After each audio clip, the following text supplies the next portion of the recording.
putting an end to identity politics. This is the Kevin Jackson Radio Show. Oh, to be a white man today. Goodness gracious. Is there anybody under more attack? Welcome, everybody. Kevin Jackson here. It's the Kevin Jackson Show. KJRadio.com, 844-551-8255. White men. You are so under attack. I was on a plane with a young white male on his way to California to do his job. He's a manufacturing guy. And I said to him, man, you're a millennial. You're under attack. He goes, I know. God, man. But he was one of these left-leaning guys. Didn't quite know how to handle it. I shored him up. I want you guys to understand. I made him understand. Be proud that you're a male. Be proud that you're a white male. Don't let anybody talk you out of that. Did you have a choice? Let me ask you, all you white guys out there, did you have a choice? When you got out of your mama's womb, did you go, not quite happy with this color or this gender? Could we change it? No. And neither did Bruce turn Caitlin. No, nobody. We are who we are. We're born with it. You learn to adapt. It's like a kid with no legs. You know what he does? He learns to use his arms. And his arms become as strong as his legs. That's what happens. If you're dealt something, it doesn't matter what it is. You got big ears, you hear better. You adapt. And what happens is you got to deal with it. If you have big ears, I'm using little Marco as an example, Marco Rubio, who's got big ears. But if you get teased about your big ears, then you become smarter or whatever. You have a way. This is what we do as human beings. We adapt. If you're oppressed as a black man, you know what we did when we were oppressed in the 1940s, 1950s as black folks? I wasn't there, but I know what we did. I've seen the movies. What we did is we behaved. We acted with decorum. We said, you will not defeat us. You're not going to make us, as my grandmother would say, come out of myself in order to please you. I will continue to be a person of good character, et cetera, et cetera. We don't do that today, not as black folks. No. We will, as my grandma would say, show our butts, but she used different terminology. In a minute, get all crazy, all over YouTube acting nutty. And in real life, too. Yeah, under attack, white folks, white men in particular. It's not about feminism. I have no problem with feminism. If there's a woman and she's proud of being a woman, good for her. I'm proud of you. It's like conservative women. They're proud to be women. They represent women well. They raise great kids to decorum. They're the ones that are flooding all these different charities and parent-teacher conferences and homeschooling kids and making sure that the kids get all the little goodies and things that they're supposed to do. Because let me tell you, daddies, we're not very good at that. We're not the guys that put you into summer camp and make sure you rub your bum when you get up. We're like, boy, just walk it off. That's what daddies do, but mamas are there, boy. They're plugged in. So, yeah, women should be proud to be women, in as much as men should be proud to be men. If you represent men correctly, I'm not talking about deadbeats. I'm not talking about leftists. Leftists don't know how to be men. Oh, they'll tell you. They'll fake it. They'll act it. They don't know how to be men. You conservative women out there, nodding your heads going, yep, that's Kevin, you preaching, baby? You preaching. They don't know how to be men. They raise metrosexual, little boys that never grow up. And I was arguing the other day on TV. They love being home till they're 28, 30 years old and stuff like that, living off mommy and daddy, waiting on trust funds. I will tell you this. My grandmother, I helped her till the day she died financially. And I wasn't rich. But I'll tell you this. If she had been rich, I wouldn't have given 2 seconds of thought. When she died, everybody believed my grandmother was hoarding money.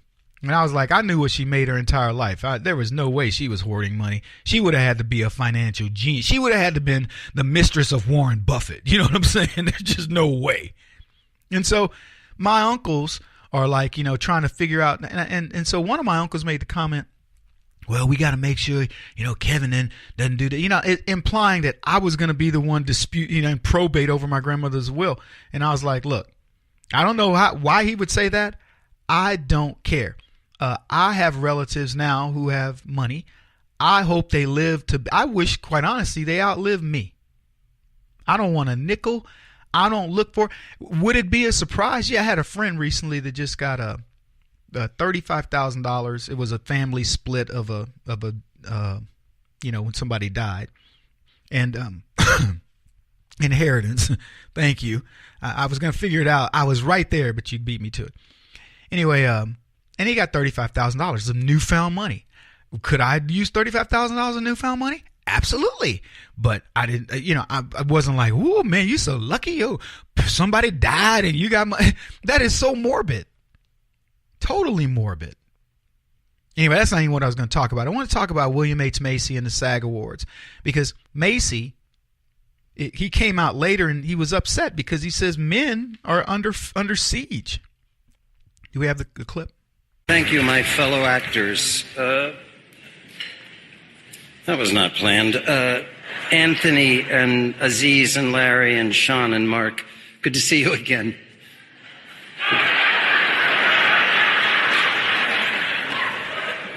I like our category best. A couple of years ago, I was privy to a conversation where my friend David Mamet, who was really my mentor and taught me everything I knew, was talking to a journalist, and the journalist said, "Actors have a weird job.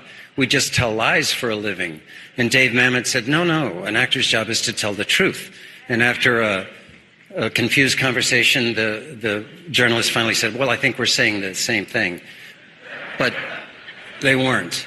And even though our lines and the stories we're told are given to us by writers, it's our job under those imaginary circumstances to find the truth. And I think it's a glorious way to make a living, especially in this day and age when so many people either can't recognize the truth or don't think it's important. And to my fellow nominees, you're very good at doing that. And if you will indulge me, Felicity Huffman, I love you so much. And Sophia and Georgia, I'm proud to be your dad. Thank you, folks. Thank you, my fellow actors. So I talked earlier about William H. Macy. I love the guy's an actor. 67 years old. And they gave him a gong performance because after he did that, he came out later.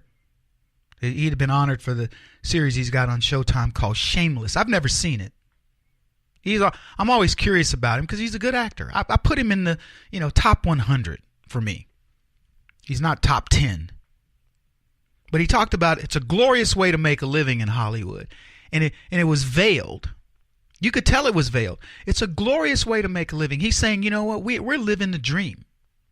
But he's also realizing that they're squandering the dream because Hollywood is now so fixated on misandry, the hatred of men, and the downfall of men that nobody's safe. Dozens of sexual harassment claims, misconduct allegations that are circulating in Hollywood over the past, few months? And he goes on to say this after the fact. He says, you know what? It's hard to be a man these days. He said this after he accepted his reward.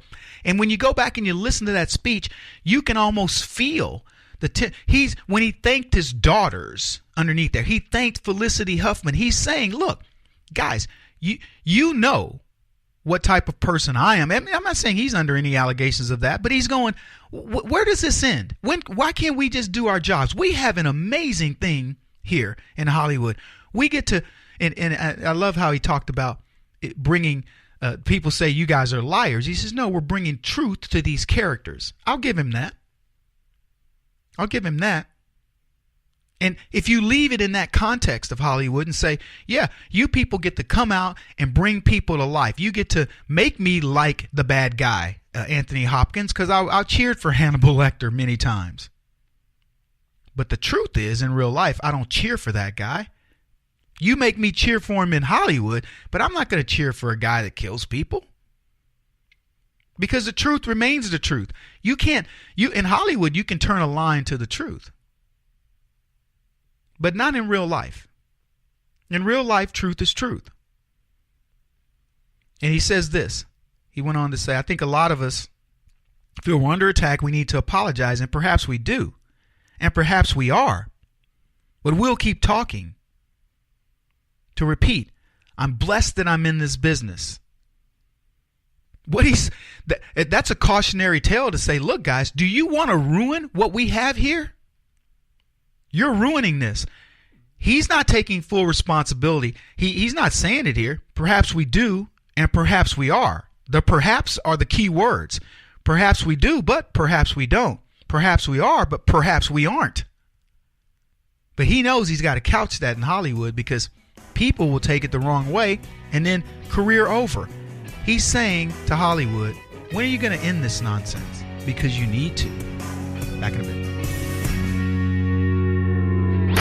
He won't stop until he's the top-rated radio talk show host in America. What kind of weird competitive freak are you? This is the Kevin Jackson Radio Show.